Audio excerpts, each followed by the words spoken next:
Hello everyone, welcome to my YouTube channel TGT Mathematics. Hope you all are very fine. तो अभी हमारी KVS EVS की video चल रही है और आप लोगों की भी KVS की तैयारी बहुत अच्छे से चल रही होगी। तो हमने क्या किया, हमने क्लास 3 और क्लास 4 की EVS कंप्लीट कर ली। आज हम क्लास 5 की EVS करेंगे। क्लास 5 की EVS काफ़ी बड़ा सेक्शन है उसका, तो आप हम उसे 2 पार्ट्स में कंप्लीट करेंगे, ठीक है। तो आज हमारा फर्स्ट पार्ट है। और अगर आप लोगों को वीडियोस अच्छी लगें तो प्लीज़ कमेंट सेक्शन में नीचे लिखना और चैनल को बिना सब्सक्राइब किए मत जाना। It's my humble request to all my viewers. तो चलिए शुरू करते हैं अपना बिना किसी देरी के ईवीएस की videos. And you if you have any doubt you can ask in the comment section. तो चलो देखो, क्लास 5 की ईवीएस हम शुरू कर रहे हैं। क्या पढ़ेंगे आज हम? देखो, सुपर सेंसेस के बारे में, राइट। एनिमल्स के पास क्या होती है, देखो अलग अलग सेंसेस होती है। अलग एनिमल्स के पास क्या होती है, अलग अलग सेंसेस होती हैं। आंट्स जब ग्राउंड पे चलती हैं तो स्मेल छोड़ते हुए चलती हैं। मेल इंसेक्ट्स भी जो होते हैं वो अपनी फीमेल इंसेक्ट को उनकी स्मेल से पहचानते हैं। देखो आंट्स क्या कर रही है, स्मेल ग्राउंड पे स्मेल छोड़ते हुए चल रही है। आपने देखा ना, चींटियां लाइन में चलती है, क्यों? क्योंकि पहली आंट ने क्या छोड़ी, अपनी स्मेल छोड़ी, तो बाकी सारी चींटियों ने भी क्या किया, उसे पीछे पीछे फॉलो किया। जो मेल इंसेक्ट होता है वो भी अपनी फीमेल को कैसे रिकॉग्नाइज करता है, कुछ देखो, silk worm is the example. जो सिल्क वर्म होता है अपनी फीमेल इंसेक्ट को फ्रॉम वेरी फ्यू किलोमीटर ही क्या कर लेता है, पहचान लेता है। मॉस्किटोज जो होते हैं वो भी हमें क्या करते हैं, हमारी हेल्प से, हमारी स्मेल से हमें पहचानते हैं। रात को अंधेरा हो जाता है, किसी को कुछ दिखता नहीं है, लेकिन फिर भी मच्छर हमें ढूंढ लेते हैं। कैसे? हमारी बॉडी की स्मेल और हीट से, ठीक है। जो डॉग्स होते हैं, डॉग्स भी अपने एरिया को मार्क करके रखते हैं। कैसे मार्क करते हैं? यूरिन से, ठीक है। डॉग्स अपने एरिया को कैसे मार्क करते हैं? यूरिन से। कुछ बर्ड्स ऐसे होते हैं, होता है ना, कुत्तों का एरिया, अगर उनके इलाके में कोई भी आ जाए तो लाइक उन्हें पता चल जाता है। कैसे पता चल जाता है? वो स्मेल कर लेते हैं। अब कुछ बर्ड्स ऐसे होती हैं जो ये उनका हेड है तो दोनों तरफ आंखें होती हैं। मोस्टली बर्ड्स ऐसे ही होते हैं, on either sides of their head, ठीक है। They move their head as often. आपने देखा ना कि फटाफट फटाफट पक्षी अपने सर को इधर उधर इधर उधर उधर इधर घुमाते हैं। क्यों घुमाते हैं? क्यों? क्योंकि हमारी तरह उनकी आंखों की जो पुतली होती है वो घूम नहीं सकती, ठीक है। तो इसलिए वो क्या करते हैं, इधर उधर उधर इधर घुमाते हैं। They move their head as often their eyes pupil are fix. कुछ ऐसे ही हैं जिनका एग्जाम्पल दिया हुआ, देखो काइट हो गया, वल्चर हो गया और ईगल हो गए। इनके हेड के दोनों तरफ आंखें। अब दोनों तरफ आंखें हैं तो वो क्या कर सकते हैं, अलग एक बारी में, हम लोग क्या करते हैं, एक बार में सिर्फ एक दूरी को देख सकते हैं। लेकिन जो ये वाले पक्षी हो गए, ये एक बार में अलग अलग दूरी को देख सकते हैं। मतलब इस आंख से इधर वाली साइड, इस आंख से इधर वाली साइड। लेकिन लेकिन लेकिन अगर इनको कोई एक ऑब्जेक्ट को फोकस करके देखे, मतलब दोनों आंखों से सामने वाले को देखे, तो वो इवन जो उस दूरी से, वो मतलब उससे कितनी दूरी पे है, डिस्टेंस तक एस्टिमेट कर सकते हैं अगर ये किसी एक ऑब्जेक्ट पे फोकस लगा के देखे। समझ गए?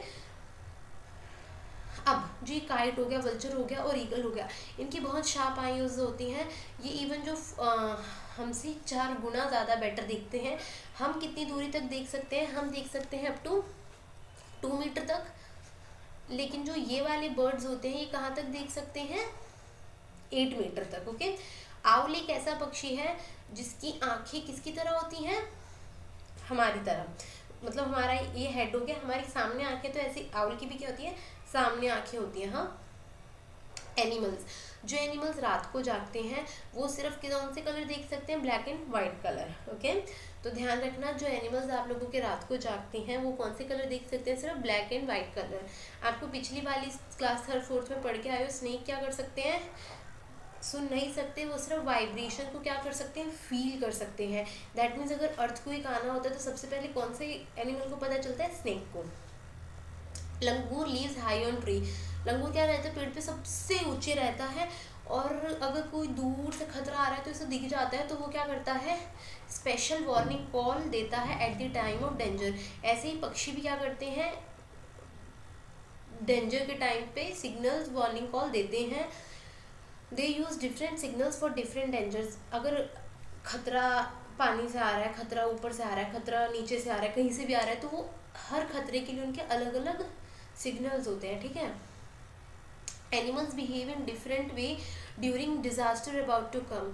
अगर डिजास्टर आने वाला है तो एनिमल्स का बिहेव क्या हो जाता है, चेंज हो जाता है। ठीक है, अभी पढ़ोगे आगे। 2004 में क्या हुआ था, एक अंडमान आइलैंड था, उस पर एक जाति रहती थी, ट्राइब रहती थी। उन्होंने क्या किया, उन्होंने वहाँ के एनिमल्स जो बेसिकली जो डॉल्फिन्स वगैरह थी ना, उनके जो बिहेवियर थे उनको नोटिस किया, बहुत ही ऑकवर्ड बिहेव कर रहे थे।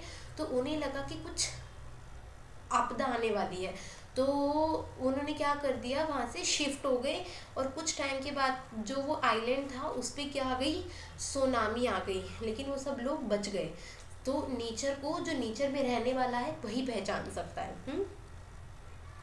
डॉल्फिन भी यूज़ क्या करती है, अलग साउंड यूज़ करती है मैसेजेस देने के लिए। जैसे डॉल्फिन है, ऐसे ही कुछ एनिमल्स भी सेम करते हैं। तो रिसर्चर्स का भी मानना है कि जानवरों की भी अपनी भाषा होती है बात करने के लिए।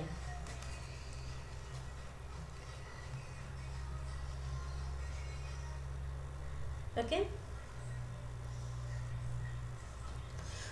dolphins use different sounds and some animals just the same. Dolphin use करती है सोनार का, sonar is just sound wave. तो डॉल्फिन किसका यूज करती है, to communicate, sonar. Animals hibernate करते हैं। कुछ एनिमल्स क्या करते हैं, सर्दियों में गायब हो जाते हैं, दैट मीन्स वो हाइबरनेशन पे चले जाते हैं। अगर आप अपने आसपास देखोगे तो लिजर्ड जो होती है वो सर्दियों में नहीं दिखती। इवन आपकी जो चींटियाँ होती हैं वो भी नहीं दिखती। वो किस पे चली जाती है, सर्दियों में हाइबरनेशन पे चली जाती है, बहुत लंबी गहरी नींद पे। लेकिन उस टाइम उनके खाने का क्या होता है, वो अपने पेट में ही अपने खाने को स्टोर कर लेती हैं। ओके, नेक्स्ट पे टॉपिक पे चल रहे हैं। नेक्स्ट टॉपिक क्या हमारा, स्लोथ है। ठीक है, स्लोथ किसकी तरह दिखता है, it's looks like bear. Okay, sleep 17 hours hanging on a tree. Sloth जो होता है ये एक बेयर की तरह ही दिखता है। और give me a minute.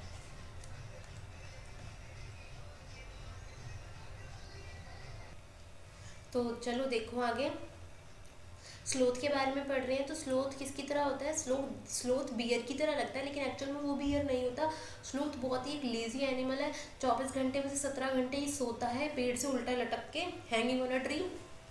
Eat same tree leaves, जिस पेड़ पे रहता है उसी ट्री की क्या करता है, पत्तियां खाता है। जब पत्तियां मतलब लाइक थक जाता है उन पत्तियों से, या बहुत इनफ खा ली उसने, तो वो जो उसका नियर बाय ट्री होता है वहाँ पे शिफ्ट हो जाता है।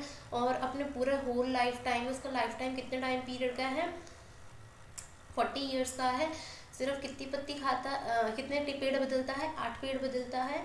और वीक में सिर्फ एक बार नीचे आता है, कम्स डाउन हो गए, यहाँ पे comes down only once a week, मतलब फ्रेश होने के लिए वो हफ्ते में एक बार नीचे उतरता है। समझ गए स्लोथ के बारे में। बहुत सीटेट का तो ये बहुत इम्पोर्टेंट, मतलब लाइक अच्छा क्वेश्चन है उसका। देखते हैं केवीएस में आता है कि नहीं। टाइगर, अब टाइगर के बारे में पढ़ेंगे। जैसे टाइगर 6 टाइम्स बेटर देख सकते हैं हमसे, ईगल हमसे 4 टाइम्स बेटर देख सकते हैं, और टाइगर्स हमसे 6 टाइम्स बेटर देख सकते हैं। जो इनके विस्कर्स होते हैं बहुत ज़्यादा सेंसिटिव होते हैं। विस्कर्स का मतलब क्या है, इनकी मूछें बहुत ज़्यादा क्या होती हैं, सेंसिटिव होती हैं। ये मूवमेंट्स और वाइब्रेशन ऑफ एयर को बीच में क्या कर सकते हैं, पता लगा सकते हैं। मतलब इनकी मूछों से पता चल जाएगा कि एयर की क्या है, मूवमेंट, एयर के अंदर वाइब्रेशंस हुई हैं। वाइब्रेशंस होती हैं ना, जैसे सपोज करो मैं बोल रही हूँ, मेरा बोला हुआ किसी तक सुन रहा है, कैसे वो जो एयर के अंदर वाइब्रेशंस हो रहे हैं, राइट। तो इसी की वजह से वो अपने शिकार को भी क्या कर सकता है, ढूंढ सकता है। They it helps to find their prey, whiskers, पूछे। ठीक है, sense of hearing very sharp, और इनकी जो हियरिंग होती है, सुनने की क्षमता होती है, बहुत तेज होती है। उनकी जो ईगल थे उनकी देखने की क्षमता बहुत शार्प थी, इनकी सुनने की क्षमता बहुत शार्प होती है। मतलब ये क्या कर सकते हैं कि लीव के बीच में झंझनाहट हुई है, मतलब हवा की वजह से लीव्स आपस में रसलिंग हुई है, या फिर एनिमल ग्रास के ऊपर चला है, वो उसका भी पता लगा सकते हैं। इनका हियरिंग इतना शार्प होता है। यूज़ डिफरेंट साउंड, ये अलग अलग साउंड, जैसे बर्ड्स यूज़ करती हैं अलग अलग पर्पज़ के लिए अलग अलग साउंड। सेम एज टाइगर्स, अगर इन्हें अपने टाइग्रेस को बनाना है तो अलग साउंड यूज़ करेंगे। कोई खतरा है तो अलग साउंड यूज़ करेंगे। इनके ईयर्स अभी बताया चारों तरफ से साउंड को सुन सकते हैं। रोर जो इनका दहाड़ना होता है वो 3 किलोमीटर तक सुना जाता है, और ये भी अपने एरिया को यूरिन से मार्क करके रखते हैं।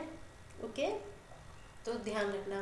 देखो कुछ एनिमल्स को क्या कर दिया जाता है, मार दिया जाता है। हंटिंग होती है जस्ट बिकॉज एलिफेंट को उनके टस्क के लिए, उनके दांत के लिए, राइनोसोर्स के लिए उनके सींग हॉर्न के लिए, मस्क डियर को उसके अंदर से थोड़ी सी खुशबू आती है, दैट इज कस्तूरी, उसके लिए मार दिया जाता है। टाइगर, क्रोकोडाइल और स्नेक को just for their skin. Okay, people जो हंटिंग करते हैं बेसिकली उन्हें क्या कहा जाता है, हंटर्स कहा जाता है या पोचर्स कहा जाता है। हंटर्स तो आप लोगों को पता है, और क्या कहते हैं, पोचर्स कहते हैं। जिम कॉर्बेट नेशनल पार्क कहाँ पे है, देखो इन एनिमल्स को प्रोटेक्ट करने के लिए, जैसे एलिफेंट्स को मारा जा रहा है, राइनोसोरस को मारा जा रहा है, तो ये क्या है, ये एंडेंजर्ड स्पीशीज बन गई है। एंडेंजर्ड का मतलब है कि बहुत खतरे में है, कभी भी किसी टाइम पे खत्म हो सकती है, एक्सटिंक्ट हो सकती है। एक्सटिंक्ट होता है और एक एंडेंजर्ड होता है।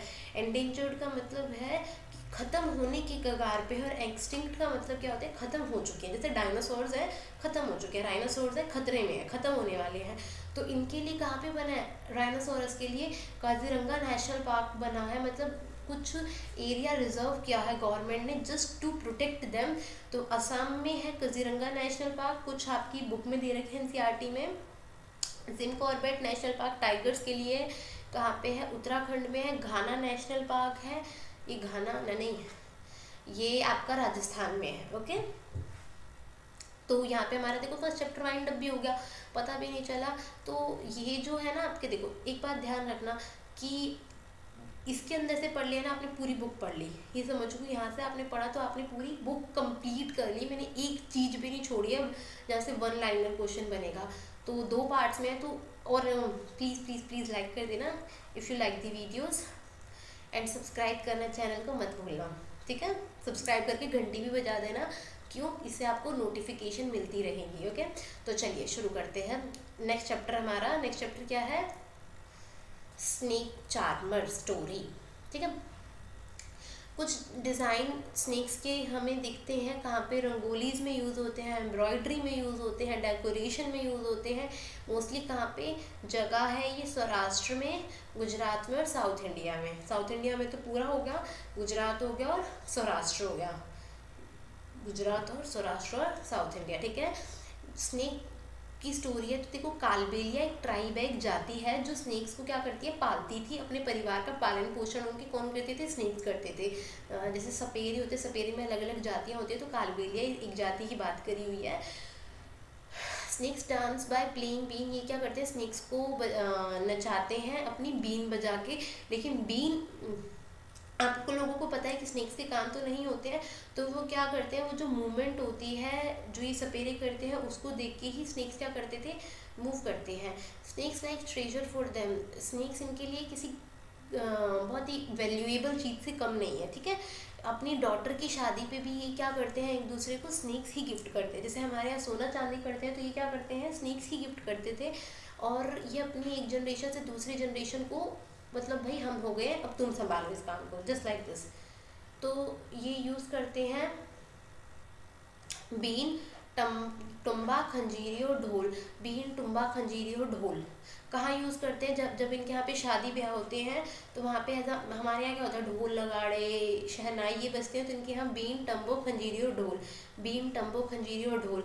बीन, टम्बो और खंजीरी जो होते हैं, ढोल को छोड़ के बीन, टम्बो और खंजीरी, ये किसके बने होते हैं, ड्राइड गार्ड के बने होते हैं। ठीक है, लौकी के बने होते हैं। इंटरेस्टिंग है ना, कौन से, बीन, टम्बो और खंजीरी। स्नेक्स, फार्मर का फ्रेंड कहा जाता है किसको, स्नेक्स को। क्वेश्चन आ सकता है एमसीक्यू में, फार्मर का फ्रेंड कौन है, then you will remember it is snake. How it is his friend, because it eats the rat. Okay, क्या करता है, ये चूहों को खा लेता है। अगर चूहों को नहीं खाएगा तो चूहे क्या कर देंगे, पूरे खेत में तबाही मचा देंगे। हमारे इंडिया में 4 तरीके के स्नेक क्या करते हैं, पाए जाते हैं। कौन कौन से, cobra, common crate, Russell's wiper और सो स्केल्ड वाइपर। कोबरा और कॉमन क्रेट, सो स्केल्ड वाइपर और Russell's wiper. Cobra, common crate, Russell's wiper और सो स्केल्ड वाइपर। रसल्स वाइपर को क्या कहते हैं, डोबिया, और सो स्केल्ड वाइपर को क्या कहते हैं, आफिया। आफिया और डोबिया। ध्यान रखना, सो स्केल्ड वाइपर, आफिया और रसल डोबिया। स्नेक के टीथ होलो कर्व्ड होते हैं, कल बताया था ना कि सबके टीथ कैसे होते हैं। ये बात इंटरेस्टिंग है। देखो जो स्नेक्स के काटने पे जो मेडिसिन बनाई जाती है ना, वो स्नेक के पॉइजन से ही बनाई जाती है। ओके, अगर किसी ने सांप को काट लिया तो फटाफट उसकी मेडिसिन, उसको इंजेक्शन वगैरह दिए जाते हैं। इसका मतलब वो जो दवाई दी जा रही है वो भी किससे बनाई जा रही है, स्नेक के जहर से ही बनाई जा रही है। Here are chapter second ends. यहाँ चैप्टर 2 भी हमारा क्या हो गया, खत्म हो गया। अब चलते हैं चैप्टर 3 पे, टेस्टिंग टू डाइजेस्टिंग। ठीक है, आज हम कितने करेंगे, आज हम 50% आज करेंगे, 50% हम नेक्स्ट वीडियो में करेंगे। डॉक्टर बियोमॉन्ट क्या है, टेस्ट टू डाइजेस्ट, ये बहुत ही फेमस डॉक्टर हैं। क्यों फेमस है, क्योंकि इन्होंने एक एक्सपेरिमेंट किया था किस पे, मार्टिन पे। ठीक है, इनके एक्सपेरिमेंट के लिए फेमस है। किस पे किया था इन्होंने, एक मार्टिन नाम का मतलब एक वो कह सकते हैं हम सोल्जर था। ठीक है, एक्सपेरिमेंट किया था। एक्सपेरिमेंट भी वो एक तरीके से हो गया था बस। ठीक है, ये बुक में स्टोरी, बस आप लोग ध्यान रखना। क्यों, क्योंकि इन्होंने पेट में ये पता लगाया था कि चीज़ें डाइजेस्ट कैसे होती हैं स्टमक में with the help of HCl। तो उससे पहले ये नहीं पता था कि चीज़ें डाइजेस्ट कैसे होती हैं, बस ठीक है होती हैं। तो food digest faster in stomach, इन्होंने क्या बताया कि जो स्टमक है, स्टमक के अंदर HCl एसिड होता है, उसकी वजह से हमारे स्टमक, अगर हम HCl एसिड तो बाहर भी है लेकिन बाहर डाइजेशन कम होगी, लेकिन हमारे स्टमक में डाइजेशन ज़्यादा होगी with the help of digestive juices. देखो स्टमक बताया हुआ है और डाइजेस्टिव जूस, मतलब एक साइड में ग्लास ले लिया, जो हमारे स्टमक के अंदर है वो उस ग्लास में वो ही चीज़ें हैं। अगर ये टेबल देखो याद रख लेना, जैसे कच्चा दूध होता है उसको हमारे पेट में कितनी देर लगती है, 2 घंटे 15 मिनट, लेकिन उस बाहर जो बाहर के रूम टेम्परेचर पे था उसको कितनी देर लगी, 4 घंटे 45 मिनट। ठीक है, जो बॉयल मिल्क था इसको तो 2 घंटे लगे पचने में और इसको बाहर लगे 4 घंटे 15 मिनट। जो फुल बॉयल एग था उसे 3.5 घंटे हो गए, 3 आवर 30 मिनट, और यहाँ पे उसे 8 आवर्स लगे। कैन यू अंडरस्टैंड कि पेट में हमारा जो फुल बॉयल, मतलब फुल बॉयल अंडा होता है, उबला हुआ अंडा कंप्लीट बॉइल्ड, उसको पेट में बस 3.5 घंटे और बाहर उसे 8 घंटे, जो हाफ बॉयल होता है उसे 3 घंटे और बाहर 6.5 घंटे। यहाँ पे जो रॉ एग है 4 से 15, यहाँ पे 2 घंटे लगे उसको, यहाँ पे 4 घंटे 15 मिनट लगे, और यहाँ पे रो एग को कितना टाइम लगा, यहाँ पे 1.5 मिनट लगा और यहाँ पे 4 घंटा लगा। ठीक है, ये टेबल है, ये याद कर लेना कि किसको बाहर कितना टाइम लगता है, अंदर कितना टाइम लगता है। फिर उसी में आपके NCERT में एक आगे दिया हुआ है कि और उड़ीसा है हमारा राज्य है, किस साइड पड़ता है मैप में उड़ीसा, मतलब ये हम अगर हमारा मैप है तो इस साइड पड़ता है, ईस्ट में, सेंटर से ईस्ट में। कलहंदी डिस्ट्रिक्ट की बात की गई है, तो अगर आपसे पूछे कि कलहंदी डिस्ट्रिक्ट कहाँ है, जैसे पढ़े थे ना कल, असम में मोलन गांव है, महाराष्ट्र में आपका सहजन गांव है, ऐसे उड़ीसा में भी कौन सा गांव है, कलहंडी। कलहंडी, कलहंडी डिस्ट्रिक्ट कैसे याद करोगे भाई, उड़ी, उड़ी काली हंडी, कुछ भी याद कर लो भाई, तरीका है होना चाहिए याद करने को। उड़ी काली हंडी, काली हंडी थी वो क्या हो गई, उड़ गई। या फिर काली हंडी के अंदर हम क्या रखते हैं, बहुत सारे चावल रखते हैं ना, तो अब ऐसे याद रख लो जैसे कि rice grows instant mostly and send to other states, मतलब उड़ीसा हमारा राज्य ऐसा है जहाँ पे सबसे ज़्यादा चावल की खेती की जाती है और यहाँ से दूसरे राज्यों में भी चावलों का सप्लाई किया जाता है। कौन सा डिस्ट्रिक्ट है वो, कलहंडी, मतलब काली हंडी, हांडी के अंदर रखते हैं ना हम चावलों को, तो एक उड़ीसा में है काली हंडी, कलहंदी डिस्ट्रिक्ट बेसिकली। यहाँ पे हमारा चैप्टर 3 भी क्या हो गया, वाइंड अप हो गया। मुबारक हो, 3 चैप्टर्स आपने कर लिए। Next chapter, chapter 4, mango round year. ठीक है, इसमें एक आंध्र प्रदेश है, आंध्र प्रदेश में एक मतलब एक बुक के अंदर ही लाइक उसमें दिया हुआ था अत्रेयापुरम। अगर आपसे पूछे कि अत्रेयापुरम कहाँ पे है तो ध्यान रखना अत्रेयापुरम आंध्र प्रदेश में कहाँ पे है, अत्रेयापुरम, अत्रेयापुरम, अत्रेयापुरम। इसमें देखो बेसिकली यहाँ पे मैंगो के बारे में डिस्कशन होगा पूरा, कि आंध्र प्रदेश के अत्तरियापुरम में आम पापड़ बनाए जाते हैं। आंध्रा लैंग्वेज में उसे मामीडी तांद्रा बोला जाता है। किसको? आम पापड़ को क्या बोला जाता है आंध्रा लैंग्वेज में? मामीडी तांद्रा, मामीडी तांद्रा। इसमें मतलब आम पापड़ बनाने के लिए इसमें 4 दिनों का काफ़ी हार्ड वर्क लगता है। कैसे कैसे बनाया जाता है देखो, आम पापड़ बताया जा रहा है कि जो मैंगो होता है ना उसे ड्राई किया जाता है, मतलब सुखाया जाता है, उसकी बहुत सारी लेयर के ऊपर लेयर, और कब तक? 4 हफ्तों तक। फिर वो एक जेली बन जाती है, मतलब ऐसे सूखती रहती है, और वो कितनी मीटर की थिक होती है? 4 सेंटीमीटर जितनी होती है। आम पापड़ तो सबने खाया ना, बस ये ध्यान रखना कि आंध्रा लैंग्वेज में से क्या बोला जाता है? मामिडी तांद्रा। और इसमें पुणे से फिर आगे आपको दिए हुए कि पुणे से कोलकाता तक में कितना टाइम लगता है? 2 दिन की जर्नी लगती है विद दी ट्रेन, पुणे से कोलकाता। एनीमिया क्या होता है भाई? एनीमिया खून की कमी होती है, ठीक है, ध्यान रखना। ओबेसिटी क्या होता है? मोटापा होता है। फैट अगर बॉडी में जमा हो जाएगा तो उसे क्या बोलेंगे? ओबेसिटी। क्या कहते हैं आम पापड़ को? मामीडी तांद्रा, मामीडी तांद्रा। देखो, अगर एनीमिया को क्योर करना हो तो क्या करना चाहिए? आंवला खाना चाहिए, जैगरी खाना चाहिए, और ग्रीन लीफी वेजिटेबल्स को हमें खाना चाहिए। देखो, ऊपर आपका आम पापड़ बताया है, आम का अचार भी डलता है। तो अगर आपको फूड को प्रिजर्व करना है तो पिकल मतलब अचार डाल के रखते हैं। इसके अलावा अगर आपको फूड को बचा के रखना है तो उसके अंदर क्या कर सकते हैं हम? With the help of oil हम डालते हैं। मतलब पिकल में क्या होता है? नमक होता है, तेल होता है, तो वो बहुत लॉन्ग टाइम तक, अगर आपसे आए ऑप्शन में कि फूड को कैसे प्रिजर्व करते हैं, ओके, हम उसको क्या कर सकते हैं? कुछ केमिकल मेथड्स का भी यूज़ कर सकते हैं, हम फ्रिज का यूज़ कर सकते हैं कि वो जल्दी ख़राब ना हो। तो यहाँ पे 4 चैप्टर हमारे कंप्लीट हो गए हैं। चलो नेक्स्ट चैप्टर पे चलते हैं, that is chapter 5, seeds and seeds. इसके बारे में ये इंपॉर्टेंट है भाई, ध्यान से सुनना है, इसमें काफ़ी सारी चीज़ें। प्लांट्स क्या करते हैं? कुछ ऐसे प्लांट्स होते हैं जो इंसेक्ट्स को ट्रैप करते हैं। उसमें से एक पिचर प्लांट है जिसका नाम होता है नैपनथीज। नैपनथीज क्या नाम है? Pitcher plant. पिचर प्लांट मतलब पिचर की शेप का ही होता है, ठीक है, पिचर की शेप का होता है, और जिसका माउथ होता है ना वो लीफ से कवर्ड होता है, ठीक है, ऐसे कवर्ड बाय लीफ। बेसिकली ये इंसेक्ट्स को ट्रैप क्यों करते हैं? ये इंसेक्ट्स को ट्रैप करते हैं, ये आपका 6th-7th में मैंने पढ़ाया हुआ है, वीडियोस में आप लोग जाके देख सकते हो, विजिट कर सकते हो। 6ठी 7वीं 8वीं 9वीं की अच्छे से कंटेंट डाला हुआ है फूड टॉपिक के ऊपर, okay. Trap frog, insect, even mice, ठीक है, पिक्चर शेप का होता है, उसका जो माउथ होता है, ये क्या क्या ट्रैप करते हैं? देखो, फ्रॉग अच्छा खासा बड़ा होता है, इंसेक्ट्स तो चलो छोटे होते हैं, माइस चूहा तो बड़ा होता है ना, कि तो ये इनको इंसेक्ट्स को ट्रैप कर लेता है। कैसे ट्रैप करता है? इसके अंदर बहुत मतलब एक स्पेशल स्मेल को एमिट करता है जो इनको अट्रैक्ट करती है, which is use to trap insect. कहाँ कहाँ पे पाया जाता है? ऑस्ट्रेलिया में, इंडोनेशिया में, और मेघालय में। इंडिया में पूछे तो कहाँ पाया जाता है? मेघालय में, ठीक है, और ऑस्ट्रेलिया और इंडोनेशिया में, ठीक है।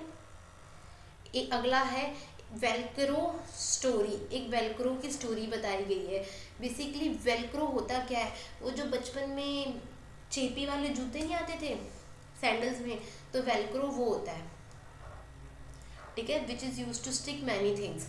टेक एग्जाम्पल, मतलब एक स्टोरी है जिसमें वो एक डॉग का एग्जाम्पल देता है। तो मतलब इतना नहीं है कि वेलक्रो को बस इतना ध्यान रखना कि शूज़ बनाने के लिए यूज़ करते हैं। तो अगर आपको पता नहीं होगा ना वेलक्रो होता क्या, तो आप लोगों को ध्यान नहीं आएगा। तो चिली, ये बहुत इंपॉर्टेंट है। चिलीज देखो कहाँ से आई? साउथ अमेरिका से आई हैं। चिली अमेरिका, टोमेटो, पोटैटो और ग्रीन चिली भी कहाँ से आई है? साउथ अमेरिका से। Potato, tomato, green chilli.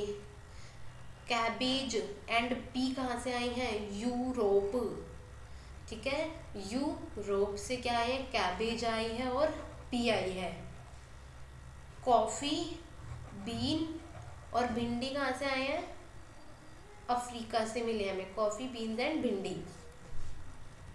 Soybean हमें कहाँ से मिली है? सोयाबीन हमें चाइना से मिली है।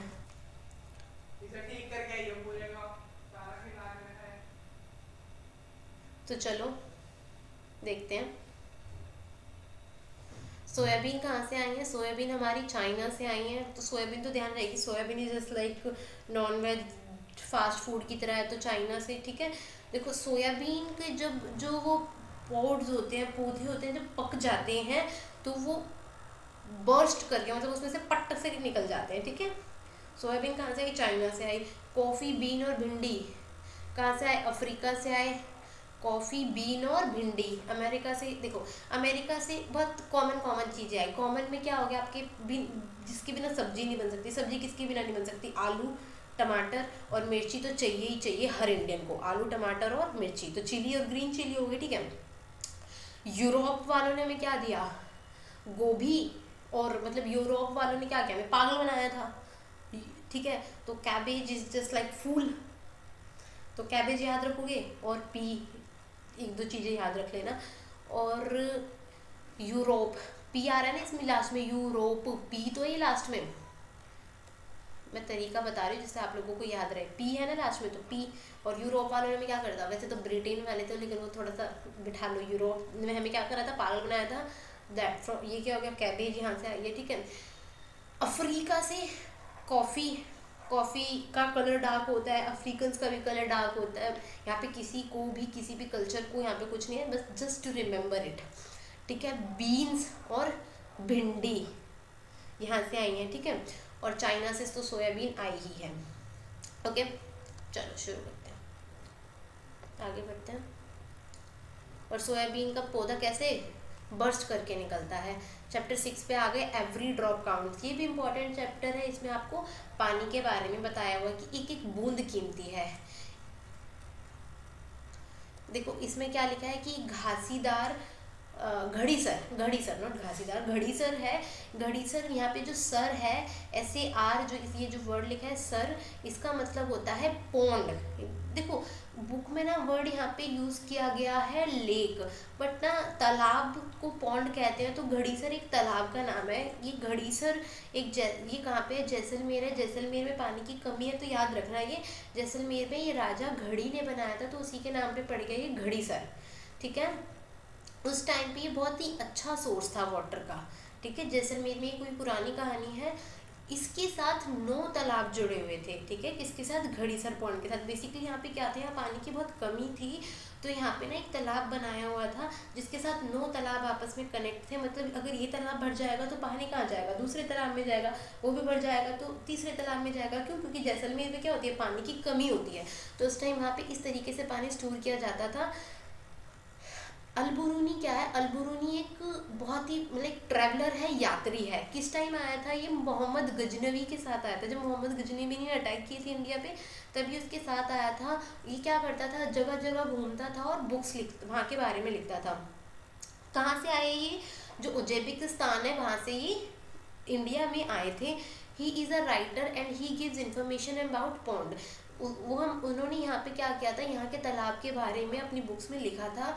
उन्होंने क्या लिखा था कि यहाँ के जो तालाब है बहुत भारी भारी पत्थरों से बने हुए हैं, पत्थरों से लोहे के कुंडों और सरियों को जोड़ के तालाब के चारों तरफ चबूतरे हैं। बेसिकली इसने बताया था कि कैसे कैसे बड़े और पत्थरों को कनेक्ट किया हुआ है, किससे?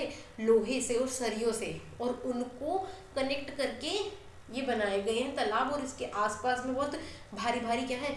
चबूतरे हैं। किसके? इसके पत्थरों के, लोहे के एंड ऑल सरियों के। इसमें तालाब में यहाँ की जो उस टाइम में उसने बताया कि ऊपर से नीचे जाती तरफ सीढ़ियाँ होती है। बेसिकली बावड़ियों में होता है ऐसे कि इधर से अगर उतरने का रास्ता है तो इधर से वापस जाने का रास्ता है, ठीक है। और यहाँ पे चढ़ने उतरने के रास्ते क्या होते हैं? अलग होते हैं। किसने लिखा है? अलबरूनी ने लिखा है। अलबरूनी के 1000th एनिवर्सरी पे आपकी NCERT की बुक में तो ध्यान रखना 1973 में डाक टिकट जारी किए थे, ठीक है। इंडिया ने अलबरूनी के डाक टिकट जारी किए थे। कब? उसकी 1000वीं जन्मगांठ पे, वर्षगांठ पे, ठीक है। जैसलमेर में सबसे कम वर्षा होती है, कम पानी है मतलब, ठीक है। जैसलमेर में सबसे ज़्यादा पानी कमी है, स्कार्सिटी प्रॉब्लम सबसे ज़्यादा कहाँ पे? तो जैसलमेर है। जैसलमेर इज प्रॉपर मरुस्थल। देखो वाटर को कलेक्ट करने के लिए क्या क्या होते हैं? लेक्स होते हैं, जोड़ होते हैं, वेल होते हैं, बावड़ीज होती है। बावड़ीज को स्टेप वेल कहा जाता है। क्यों बावड़ी को स्टेप वेल कहा जाता है? कुओं में तो पानी खींचना पड़ता है, लेकिन बावड़ीज में क्या होता है? बहुत ही डीप डाउन जाके खुद औरतें क्या करती थी? पानी लेके आती थी उसमें क्या होती थी, सीढ़ियाँ होती थी नीचे जाने के लिए, तो दैट इज स्टेप वेल। धाराज होते हैं और नोलाज होते हैं, ठीक है। लेक, जोड़, वेल, पॉन्ड्स, बावड़ीज, ये आपको पता है। तो यहाँ पे और क्या ध्यान रखोगे, पॉन्ड एक वर्ड है, पॉन्ड नहीं लिखा है इसमें, पॉन्ड भी लिख लेना, धाराज और नोलाज, ठीक है। धाराज तो याद रहेगा, ये नोलाज बेसिकली नाला ही कह सकते हो। नीचे की तरफ क्या होती थी, सीढ़ी होती थी, ठीक है। In all time it is used. Travellers के लिए क्या क्या अरेंजमेंट्स होते थे भाई, यात्रियों के लिए प्याऊ होते हैं, जैसे प्याऊ तो हर जगह लगे हुए हैं, और मशक होते थे उस टाइम पे। मशक आपने कहीं ना अगर पुरानी पुरानी मूवीज देखी है तो वो लेदर के बैग, चमड़े के बैग में कैरी करके चलते हैं पानी को, तो दैट इज नोन एज मशक, मशक, मशक, मशक, ठीक है। देखो वाटर से रिलेटेड कुछ कस्टम्स भी हैं। क्या कस्टम्स है, पुराने टाइम पे जो ब्राइड्स होती थी वो जाके किसकी वर्शिप करती थी, स्प्रिंग हो गए, पॉन्ड, झरने वगैरह हो गए, कौन अपने सर को वहाँ पे जाके उनको प्रणाम करती थी कि वो हमें पानी देते हैं। लेकिन आज के एरिया में तो मतलब टाइम चेंज हो गया है, तो जो न्यू ब्राइड्स होती है किसको वर्शिप करती है, अपने नलके, टूंटियाँ वगैरह को भी क्या कर लेती है, वर्शिप कर लेती है, ठीक है। 1986 में जोधपुर में भी दोबारा से, 1986 कोई बहुत ज़्यादा पुरानी बात नहीं है, अभी की बात ही है, फिर से पानी की स्कार्सिटी बहुत प्रॉब्लम हो गई थी, तो दोबारा से बावड़ियों को याद किया गया और उन्होंने ही लोगों के वहाँ पे प्यास बुझाई थी। लोगों ने क्या किया, उनको क्लीन किया, उसमें से 200 ट्रक जितना गार्बेज इकट्ठा किया, कूड़ा खचरा इकट्ठा किया और उसको यूज़ किया, और फिर से इन्हें भुला दिया गया, ठीक है। Reasons of water shortage in wells. क्या आजकल तो आप लोगों ने देखा है कि पानी कुओं में नहीं दिखता, what is the reason behind it, क्यों, क्योंकि सीमेंटेड रोड्स बनाने लग गए। आप लोगों ने देखा ना कि पानी का वाटर लेवल नीचे गिर गया, क्यों है उसका रीजन, क्योंकि सीमेंटेड रोड हो गई है, ज़मीन को पानी एब्जॉर्ब करने के लिए जगह ही नहीं मिल रही है, समर सीवर्स हो गए हैं, मोटर्स हो गए हैं जो ज़मीन के पानी को खींच रही हैं, इसलिए हमारा क्या हो रहा है, वाटर शॉर्टेज हो रही है। ये याद रखना, तरुण भारत संघ वेरी इंपॉर्टेंट है। क्या, तरुण भारत संघ बहुत बहुत बहुत इम्पॉर्टेंट है। तरुण भारत संघ मतलब ये क्यों इम्पॉर्टेंट हो जाती है, ये इसलिए इम्पॉर्टेंट हो जाती है कि ये क्या करते हैं, जो पुराने तालाब जिनको भुला चुके हैं और जो जोड़ वगैरह होते हैं इनकी क्या करवाते हैं, मरम्मत करवाते हैं, फिर नए भी बनवाते हैं, ठीक है। तो तरुण भारत संघ एक दाड़ की माई है, कहाँ की रहने वाली है, ये अलवर की रहने वाली। तो अलवर में क्या हुआ था, वाटर शॉर्टेज की प्रॉब्लम हो गई थी, तो इन्होंने इस संघ के साथ मिलके वहाँ पे वाटर शॉर्टेज की प्रॉब्लम से निजात दिलवाई थी, समझ गए थे। बेसिकली कुछ कोई बहुत बड़ी नहीं थी दाड़ की माई, ये बहुत ही लाइक अपने पशु को चारे, उनको पानी की किल्लत आ रही थी, तो पशु कहाँ से खाते जब पानी की प्रॉब्लम हो जाएगी, ठीक है। तो चलते हैं नेक्स्ट पे, हमारा चैप्टर 7 पे, एंड चैप्टर 7 क्या है, experiment with water. I think आप लोगों को यहाँ तक सारा समझ में आ रहा होगा, and if you like it please share it, subscribe it and comment your views how it is. चलो, कुछ चीज़ें फ्लोट करती हैं, आप लोगों ने देखा है कि सुई पानी में डूब जाती है लेकिन इतना बड़ा शिप पानी में नहीं डूबता, what is the reason behind it, due to its density. जिसकी डेंसिटी ज़्यादा, घनत्व, जिसकी डेंसिटी ज़्यादा होगी वो क्या होगा, डूब जाएगा, जिसकी डेंसिटी कम होगी वो पानी में तैरने लगेगा। आप ऑयल को डालते हो तो क्या होता है, ऑयल फ्लोट करने लगता है, क्यों, बिकॉज उसकी डेंसिटी कम है। सुई की डेंसिटी, घनत्व ज़्यादा है, शिप का डेंसिटी कम है, तो इसलिए वो तैरने लगता है, ठीक है। डेड सी, इस समुद्र का नाम है डेड सी। क्यों इसे डेड सी कहा जाता है, क्योंकि ये सॉल्टीएस्ट सी है वर्ल्ड में। वर्ल्ड में सबसे ज़्यादा, वैसे तो सारे समुद्रों का पानी खारा है लेकिन सबसे ज़्यादा खारा पानी है यहाँ पर। इस समुद्र में जाओगे तो आप लोग डूबोगे नहीं, ऊपर तैरोगे, जैसे आप लोग बेड पे लेटे हुए होते हो ना, इस तरीके से। यहाँ पे इतना ज़्यादा खारा पानी है कि सिर्फ 1 लीटर पानी में से आप 300 ग्राम तक नमक क्या कर सकते हो, निकाल सकते हो, ओके। चीनी अगर जल्दी घोलनी है तो कैसे घोल सकते हैं, उबाल के घोल सकते हैं हम। देखो ये नमक के लिए डांडी मार्च है, इंपॉर्टेंट आ गया फिर से ये कि डांडी मार्च शुरू करी थी, किसने शुरू करी थी, गांधी जी ने शुरू करी थी डांडी मार्च, कब, 1930 30 में। कब शुरू करी थी? 1930 में।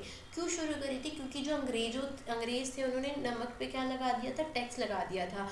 तो गांधी जी ने क्या कहा था? गांधी जी ने कहा था कि नमक हर बंदे की ज़रूरत है, तो इसको हमें इसके ऊपर हमें टैक्स की ज़रूरत नहीं है। तो इन्होंने मार्च क्यों करी? सॉल्ट को फ्री फ्रॉम टैक्स करने के लिए। तो मार्च कहाँ से शुरू हुई? अहमदाबाद के साबरमती आश्रम से दांडी के सी शोर तक, समुद्र के घाट तक क्या हुई थी? ये मार्च शुरू हुई थी।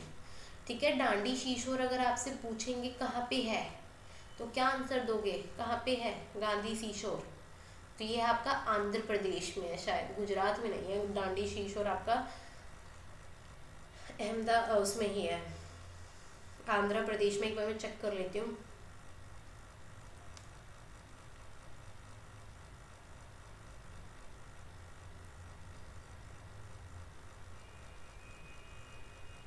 चलो इसमें लोडिंग हो रही है।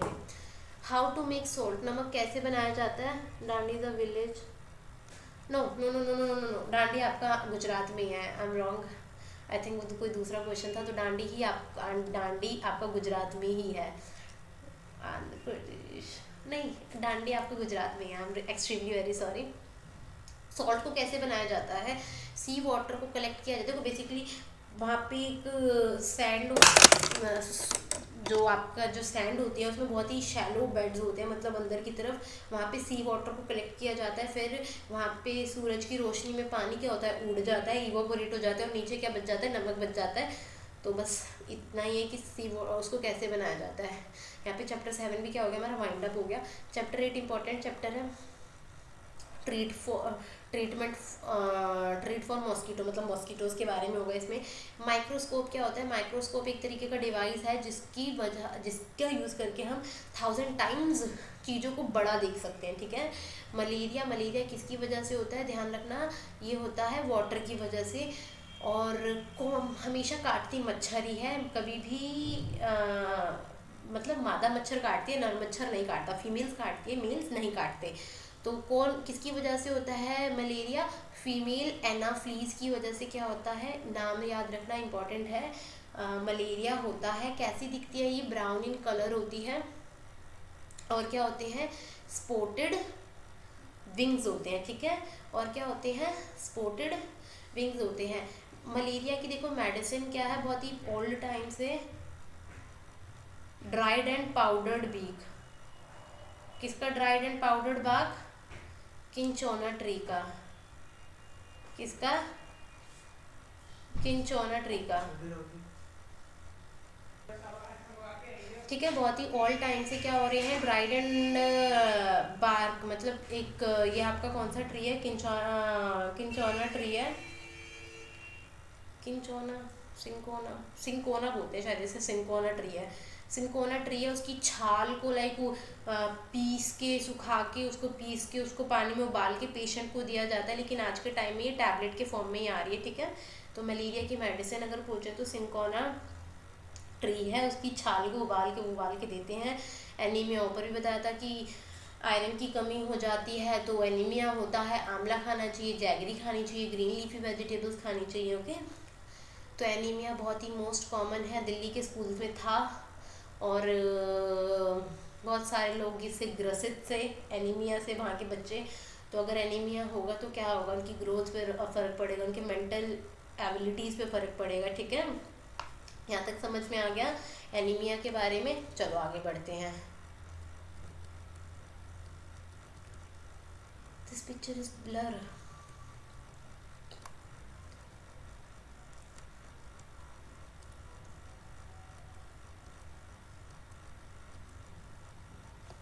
इसको मैं खुद ही पढ़ा देती हूँ। ये साइड आपकी ब्लर है। तो देखो यहाँ पे क्या होता, इसमें क्या लिखा था? जो मॉस्किटोज होते हैं, मॉस्किटोज जो होते हैं वो अपने अंडों को क्या करते हैं? पानी में देते हैं। मॉस्किटोज अपने अंडों को क्या देते हैं? पानी में देते हैं। इसलिए क्या सजेशन दी जाती है कि पानी को मतलब एक जगह कलेक्ट नहीं होने देना चाहिए बहुत टाइम तक। जो इनके अंडे होते हैं वो कैसे दिखते हैं? बहुत ही small thread like brown larva. Small, जब ये जब अंडे बड़े हो जाते हैं तो इसके अंदर से क्या आता है, small thread like brown structure होते हैं, जिसे क्या कहते हैं, लार्वा कहते हैं।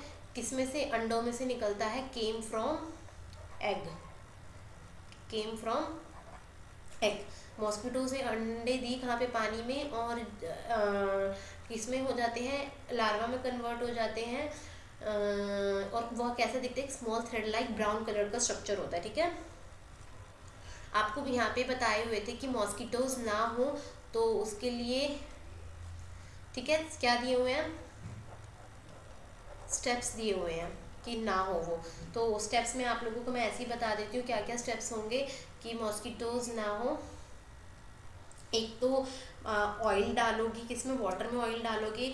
जैसे अगर सपोज करो एक बहुत बड़ा आपको वाटर कलेक्ट भी करना है तो उसमें कुछ पानी डाल दो। क्यों डाल दो पानी, क्योंकि जब पानी की एक लेयर बन जाएगी ना तो वहाँ पे ऑक्सीजन की सप्लाई कट हो जाएगी, और जब ऑक्सीजन की सप्लाई कट हो जाएगी तो वहाँ पे अंडे ही नहीं होंगे। और एक तो पानी को कलेक्ट मत होने दो, और क्या डाल सकते हो, ऑयल डाल दोगे, और मच्छरदानी का यूज़ करो, वाटर पोर्ट्स और इनको वन सा भी क्या करो, साफ करो। और क्या था इसमें, एक था आपका कि तालाबों में क्या छोड़ दो, मछलियों को छोड़ दो ताकि वो क्या करें, अंडों को खा लें, ठीक है। हाउस फ्लाइज, यहाँ पे एक वर्ड लिखा था आपका हाउस फ्लाइज। हाउस फ्लाइज क्या होती हैं, मक्खियाँ होती हैं। मक्खियों की वजह से स्टमक डिजीजेज होती हैं, ठीक है, ध्यान रखना। पेट जैसे फूड पॉइजनिंग वगैरह हो जाती है ना, जस्ट बिकॉज ऑफ देम, या फिर ख़राब खाना होता है, तो हाउस फ्लाइज की वजह से क्या होगा, स्टमक डिजीजेज हो जाएंगी। मलेरिया हम पढ़ रहे हैं, मलेरिया की बेसिकली आपने ऊपर पढ़ा कि मलेरिया कैसे होता है, मलेरिया के लिए दवाई क्या होती है।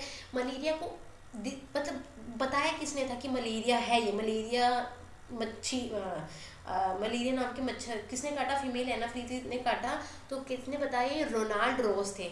कौन थे, रोनाल्ड रॉस, ठीक है। इन्होंने बताया कि कौन सा मॉस्किटो मलेरिया को स्प्रेड करता है, और 1902 में इनको नोबेल प्राइज भी मिला था इनकी इन्वेंशन के लिए। मलेरिया का टेस्ट कैसे किया जाता है, ब्लड टेस्ट होता है, कुछ बूंदे स्लाइड पे आपकी ड्रॉप उसकी ब्लड की लेते हैं और चेक करते हैं कि आपकी बॉडी में कितना लाइक मलेरिया है कि नहीं है, ठीक है। अब एक बात और ध्यान रखना कि हीमोग्लोबिन आपके मतलब खून की कमी ऊपर पढ़ाया था, खून की कमी है आपकी बॉडी में तो कैसे पता चलेगा,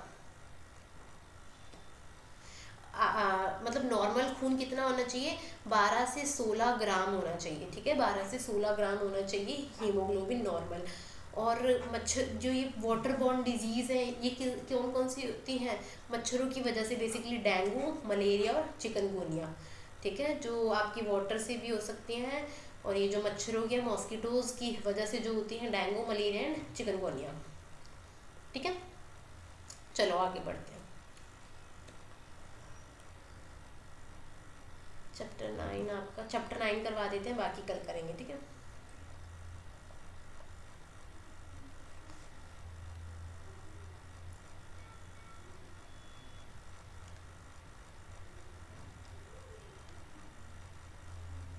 एक सेकेंड,